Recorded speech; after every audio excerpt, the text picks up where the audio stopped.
Red hot employment, red hot spending, red hot income, red hot consumer prices, red hot inflation.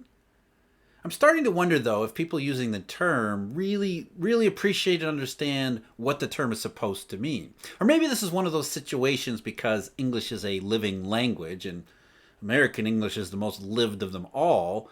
The term red hot is undergoing somewhat of a shift in how it's used in the economic context. You think back a while, the term red hot economy used to mean when business was legitimately booming. Growth was scorching. But it started to go somewhat of a shift about, say, 2009 or 2010. Back then, red hot or heat or the same kind of qualifier was applied to the economy when it simply started to accelerate even modestly, when it was doing less bad than it had been previously. I think about times like 2014, what was called the best jobs market in decades. Janet Yellen's Fed talking about an overheating economy that when you really stopped and looked around, it was some modest reflation. And then the same thing happened again in 2017 and 2018. Globally synchronized growth. The economy is red hot when, again, it was modest acceleration at most. But then the term underwent another shift in the post-pandemic era. In early 2021, as Uncle Sam's largesse started to fill all sorts of deposit accounts of taxpayers, and suddenly those taxpayers were spending money through Amazon.com on foreign goods. And the economy was said to be red hot. Only this time it kind of looked like it was red hot, but rather than the whole economy, it was just a narrow slice. So red hot didn't mean the whole thing. At least if one part of the economy was red hot, then red hot seemed to apply. But lately, the term has undergone I think another shift here. Now people talk about a red hot economy when the data shows it's just not falling apart. So red hot now is we're not going into recession, or at least whatever the account we're looking at isn't crashing too bad. Red hot is not falling down. That's a big downgrade in the term. And I know we just got some data today on the economy that looked red hot, but when you put it in its proper context, you'll see what I mean about how the term has undergone such a very different transformation from where it used to be, which was a legitimate economic boom, to nowadays where, oh well, at least it isn't recessionary. At least it isn't outright recessionary, even though in the context, it actually is. But first, I'm Jeff. This is Eurodollar University. Thank you very much for joining me. As always, if you're interested, Eurodollar University membership's available where we go into the deep details, the history, the background, the inner workings, the plumbing of the monetary system and what that means for the economy as well as finance and everything else. I also have research subscriptions, daily briefing. We go over the day's big macroeconomic news, something that's big and important and moving in the marketplace, curves and whatnot. And I also have a daily deep dive analysis where we dive deep into all of these things, what they mean, how we got here, and where we think everything is going. All the information available at eurodollar.university. Now, we've been in this situation before. In fact, I talked about it just a couple of videos ago, a couple of days ago, when policymakers in particular, and most of the public get their economic interpretation from policymakers, but policymakers, central bankers, economists in particular, like to look at a specific part of the macroeconomic catalog, employment numbers, payrolls in particular, and think that, okay, you know, the economy seems to be doing really well. What's changed is how in these types of situations, suddenly we're calling the economy red hot because it isn't falling off a cliff. But either way, the circumstances are very similar. The idea that we look around the economic data and it doesn't look too bad until all of a sudden it does. What you see is that, no, that's not really how it works. Recessions don't just come out of the blue. You see a process of moving into them. Usually an economy that weakens substantially and shows itself to have been weakened substantially, even if anybody who looks at certain data points calls it red hot anyway. That part is relatively new, but still everything else seems to be falling right in that same line. Going back to the NBER, this is the group of the economists who have taken it upon themselves to decide to actually date when an economy is in recession and when it gets out of recession and moves into recovery. That's the peak and the trough. And what they say is recession is not 2 consecutive quarters of negative GDP. That's sort of a rule of thumb that some economists, some in the media, some commentators came up with to sort of just generally decide if the economy's in bad shape or not. But as I've said, and many people have pointed out too, we've had recessions where GDP doesn't fall in 2 consecutive quarters at all. The dot-com recession may be the most prominent example, where we only had 2 quarters of negative GDP and they were not consecutive. So what does the NBER look at in order to try to decide when the economy is in or heading toward recession? What they say is, because a recession must influence the economy broadly and not be confined to one sector, the committee emphasizes economy-wide measures of economic activity. The determination of months of peaks and troughs is based on a range of monthly measures of aggregate real economic activity published by the federal statistical agencies. These include, here's the important part, real personal income less transfers, non-farm payroll report, payroll employment, employment as measured by the household survey, real personal consumption expenditures, wholesale retail sales adjusted for price changes, and industrial production. And they finish this up with, there is no fixed rule about what measures contribute information to the process or how they are weighted in our decisions. In recent decades, the 2 measures we have put the most weight on are real personal income less transfers and non-farm payroll employment. Those last 2 you can understand. Non-farm payroll employment, that's supposedly the gold standard about the labor market. But real personal income excluding transfer receipts is an important one. It's a very important one, not just because the NBER said so, but because of what it tells us. It tells us the aggregate amount of income being generated by the private economy. Thus, we're excluding government transfers. We want to know how much income is being generated by economic activity from the business sector, from investment, from all the productive activities that we associate with a red-hot economy. It depends. So as the NBER said, household survey, they actually take the household survey into account. That's good.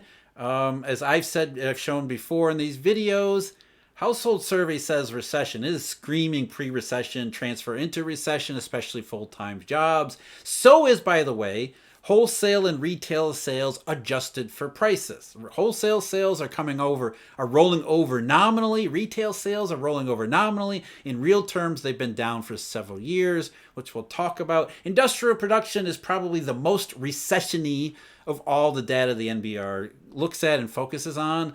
It is performing a almost perfect rollover into recession. And then just today, we got the personal and spending numbers, the monthly personal and spending numbers from the Bureau of Economic Analysis, the folks who put out GDP. And 2 of those series are included in the NBER's list. First, real personal spending, the PCE, pure personal consumption expenditures, and the big one, real personal income less transfer receipts. So let's start there with real personal income less transfer receipts. And what the BEA data showed was that there was a little bit more income last year than we thought. Really, right around the time when the economy changed and consumer price pressure started to fall off and CPI started to decelerate, the BEA now says that, income was a touch better going back to last summer. So they revised up personal income. They revised up all the wages and salaries and all the data series that go into these personal income, the personal income catalog, including real personal income excluding transfer receipts. They do this all the time. This is not unusual. The data is personal income and spending numbers are some of the most noisy data series that you'll see in the entire in any place anywhere. So it's not unusual for them on a short run basis. These are not benchmark changes. These are usually, I think, quarterly surveys. There's a particular quarterly tax survey that goes into the calculations here that basically said maybe incomes were not as bad as thought. But that's different than red hot. And you can see that it's not all that much of a difference, because when you look at and analyze real personal income excluding transfer receipts, what you see is very clearly the economy is in big, big trouble. Red hot? No, not even close. Excluding the government's transfer payments, especially in 2020 and 2021, real personal income has been basically flat. And basically flat, by the way, isn't really flat. That's an enormous contraction. It is an enormous contraction because we live in a world where population is expanding, productivity, at least a booming economy, productivity would be expanding. So we would always expect a relatively stable and steady level of growth into the future. Instead, what we see in this key economic series for private income is that incomes have stagnated. Now, nominal incomes haven't. Nominal incomes are going up, but when we adjust for prices, what that tells us is that in the aggregate, despite all the hoopla about the establishment survey and jobs created, as they always say, it's not enough to keep everybody moving forward. Too many people are being left out. And I think that what really illustrates this point the most is when you take this series, real personal income excluding transfer receipts, and you divide by, say, something like the civilian non-institutional population, sort of a crude per capita real personal income excluding transfer receipts. And what you see there is the situation over the last couple years in particular has been even worse. The participation problem has reared its ugly head yet again. So again, for all the focus on the establishment survey and jobs created, it is not enough to keep up even with, first of all, population expansion. More and more people are being left out of the labor market, left behind with no job, despite what economists and central bankers say. They emphasize the unemployment rate, which assumes that people who aren't in the labor force are outside of it by choice rather than by economy. That's an assumption they're making. And more than that, when you look at real personal income excluding transfer receipts adjusted for prices, it shows incomes in the private economy are not keeping up with consumer prices either, which is not inflation. What this shows is that money came in through the government transfers in 2020 and 2021 in particular, and then it went into certain segments of the economy, and a lot of it went overseas to produce those goods that we ordered through Amazon.com. In other words, for the US in particular, some of the least productive methods of redistribution. A private economy left to its own good devices would redistribute things as needed to create a red-hot legitimate boom. This artificial economy of the last couple of years, which was really only red-hot in the goods sector, meant that it was a windfall for shippers, logistics, that kind of thing, as well as oil and energy producers. Again, some of the least productive parts of the economy. So as money was redistributed to them, it doesn't get reinvested in new workers. It doesn't get reinvested in new supply and new productive capacities. Obviously not in oil. We haven't seen that at all. So it's been a windfall and a boon for those segments of the economy at the expense over time of everyone else. And you can see that in this important data series. Red hot? Absolutely not. Let's make some comparisons just to reinforce this point. Let's use the same data series. So it's, again, real personal income excluding transfer receipts. Let's over the last couple years. So from January 2021 to January 2023, up to and including the most recent data point. This data series grew by 3.8%, which is an annual rate of 1.9%. So basically flat. 1.9%. Not a good number, nor is it because most of that 1.9% came in the first parts of our look back period back in 2021. Not much in 2022, not looking great for 23. As you can see, it's starting to roll over again, subject to revisions. So how do we compare that? Let's go back to 2018 and 2019. The tail end of globally synchronized growth that was tail ending into what I believe, and many people believe, the Japanese and Europeans declared as a global recession. 2018, 2019, not exactly the great period.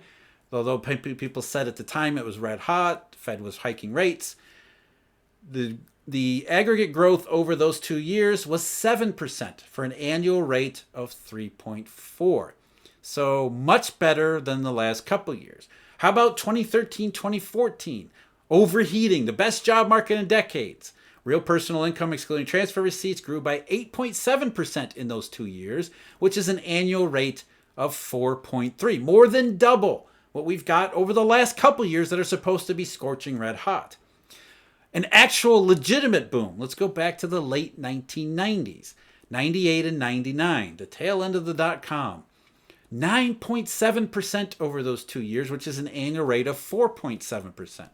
Well more than double what we see now. Incomes have stagnated when you adjust for prices. When you adjust for population, it's even worse. We are not generating nearly enough private income to sustain everything. And one last data point, or one last comparison to really emphasize what I mean here. Let's compare it to 2001 and 2002.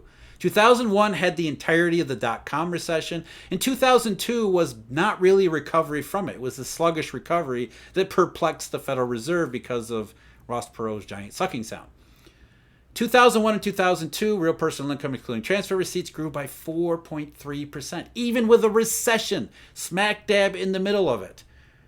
That's an annual rate of 2.1%, which is better than what we've had over the last 2 years when the economy was supposed to be absolutely booming. The income numbers show that it wasn't. And the same thing is true of the spending numbers too. When you look at the personal consumption expenditures, you see that, yes, there was a burst of activity, mostly durable goods in 2021, but it didn't apply to services. And combined, personal consumption expenditures never actually recovered that pre-2020 trend, which was not a good trend to begin with. And ever since late 2021, as consumer prices accelerated, real personal consumption expenditures have been slowly fading back away from that prior trend. And it's the same thing when you look at, again, as the NBER does, retail and wholesale sales adjusted for prices. Spending is not red hot. Incomes are not red hot. The private economy is the opposite of red hot. I don't care what the payroll reports say, because the household survey shows, like these other data points, that the economy is in serious, serious trouble. Not the other way around. And this is why, one last thing, when we look at the curves and markets, and I talked about Germany resisting rate hikes, here we have the U.S. Treasuries resisting rate hikes too. You can see here, and thank you, Todd, for suggesting this comparison. When we compare the yield curve of the rates, these various yields at their recent peaks, which is October 24th, November 7th, and I'm using February 21st here simply because that's probably the what the closing prices will be like today. You can see all the action is in the front part of the curves. The market knows the Fed is going to interpret this data as being red hot, or to be fair, the Fed is going to err on the side of inflation because it doesn't understand inflation, and therefore whether the data is red hot or not, they're looking at it like in past periods, well, it doesn't look recessionary, at least not yet. Whereas the back end of the curves are all saying it absolutely does look recessionary when you ditch the term red hot and look at this data in a proper context, in a proper format, and make some useful comparisons. Red hot? No, the economy is in trouble. In most ways, it's actually looking very recessionary already, thus the dichotomy in yield curves, inversions themselves. I'm Jeff. This is Eurodollar University. Thank you very much for joining me. As always, huge thank you to Eurodollar University subscribers and our Eurodollar University members. So until next time, take care.